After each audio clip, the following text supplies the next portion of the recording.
Hi friends, అందరికీ నమస్కారం. Archana's happy హోమ్కి స్వాగతం.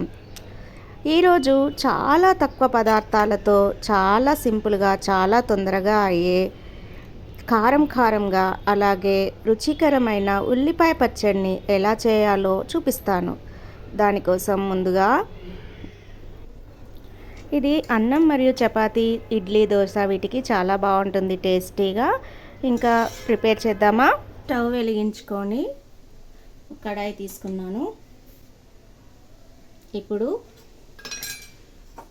ఒక 2 టేబుల్ స్పూన్స్ ఆయిల్, ఆవాలు, జీలకర్ర, కొంచెం శనగపప్పు వేసుకున్నాను. ఇప్పుడు ఇవి ఫ్రై చేసుకుందాం లైట్గా, బాగా గోల్డెన్ అవసరం లేదు, కొంచెం ఫ్రై చేసుకుందాం. పప్పు వేగిపోయినాయి. ఇట్లా కొంచెం వేగిన తర్వాత ఒక 20 నుంచి 25 వరకు ఎండుమిర్చి తీసుకున్నాను. మధ్యలోకి తుంచి ఇలా వేసుకొని ఫ్రై చేసుకుంటున్నాను. ఒక చిటికెడు మెంతులు వేసుకోవాలి. కొంచెం ఎక్కువైనా కూడా చేదైపోతాయి, చూసి వేసుకోవాలి. ఇవి వేగిపోయినాయి. ఇంకా ఒక ప్లేట్లోకి తీసుకుంటున్నాను. ఒక 2 స్పూన్స్ ఆయిల్ వేసుకోవాలి. ఆయిల్ వేడైన తర్వాత సన్నగా పొడుగ్గా తరిగి పెట్టుకున్న ఉల్లిపాయ ముక్కలు వేసుకున్నాను.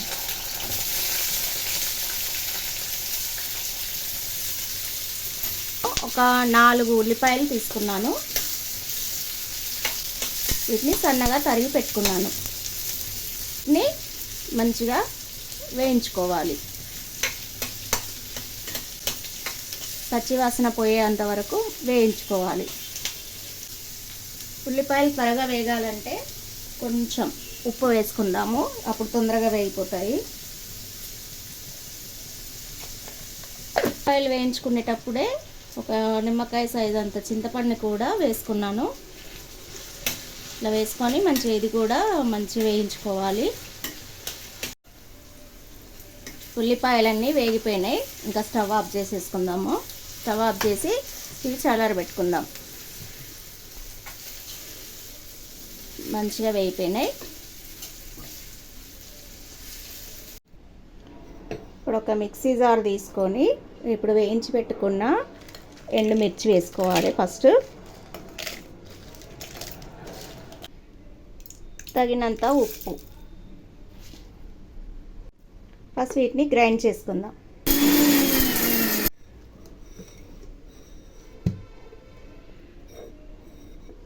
గ్రైండ్ చేసుకున్న తర్వాత ఇప్పుడు వేయించి పెట్టుకున్న చల్లారిపోయినాయి కూడా చల్లారిపోయిన ఆనియన్స్ కూడా వేసుకొని ఒకసారి మిక్సీ చేసుకుందాం. ధనియాలు కూడా వేసుకొని, ఎండుమిర్చి వేగినప్పుడే ధనియాలు కూడా వేసుకొని వేయించుకోవచ్చు. నేను కొంచెం ధనియాల పొడి వేసుకుంటున్నాను. ఆల్రెడీ చేసి పెట్టుకున్న ధనియాల పొడిని వాడుతున్నాను. ఇప్పుడు ఇక్కడ మిక్సీ పట్టుకుందాం. బాగా మెత్తగా గ్రైండ్ చేసుకోకుండా కొంచెం బర్సుగా గ్రైండ్ చేసుకున్నాను. ఈ విధంగా గ్రైండ్ చేసా. ఇట్లా గ్రైండ్ చేసిన తర్వాత ఇప్పుడు దీనిలో తాలింపు వేసుకోవాలి. ఈ పచ్చడికి ఇప్పుడు తాలింపు వేద్దాము. ఇందాక ఉల్లిపాయలు అన్నీ వేయించుకున్న గిన్నెలోనే తాలింపు వేసుకుంటున్నాను. మళ్ళీ ఒక టీ స్పూన్ ఆయిల్ వేసుకున్నాను. ఆవాలు, శనగపప్పు, కరివేపాకు,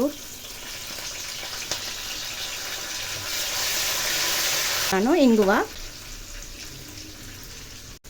పసుపు కూడా వేసుకుంటున్నాను. ఇలా మిక్సీ పట్టిన ఆనియన్ పేస్ట్ ఇదంతా మళ్ళీ ఒకసారి వేసుకొని కొంచెం ఒక 2 మినిట్స్ లేదా 1 మినిట్ కొద్దిగా మగ్గిస్తే టేస్ట్ అనేది బాగుంటుంది.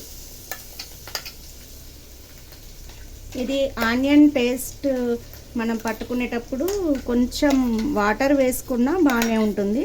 వాటర్ వేసుకోకుండా చేసుకుంటే ఇలా బరకగా వస్తుంది అన్నమాట. అది కలిపి అంతే, ఎంతో టేస్టీగా ఉండే ఆనియన్ పచ్చడి రెడీ. ఇక స్టవ్ ఆఫ్ చేసేసుకుందాము. ఒక బౌల్లో సర్వ్ చేసుకుందాము.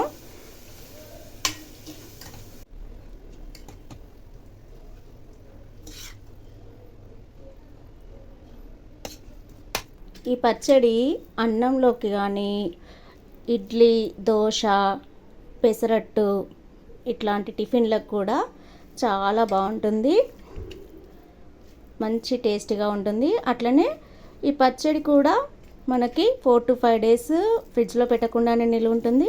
ఫ్రిడ్జ్లో పెట్టినట్లయితే ఒక వారం రోజుల వరకు పాడవకుండా ఉంటుంది.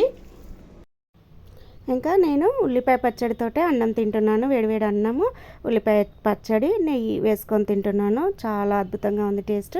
మీరు కూడా ఒకసారి ట్రై చేసి కామెంట్లో చెప్పండి. అలాగే మన ఛానల్ని ఎవరైనా ఫస్ట్ టైం చూస్తున్నట్లయితే ఇంకా సబ్స్క్రైబ్ చేయకపోతే సబ్స్క్రైబ్ చేయండి ప్లీజ్. అలాగే మంచి ఒక లైక్ కూడా ఇస్తారని అనుకుంటున్నాను.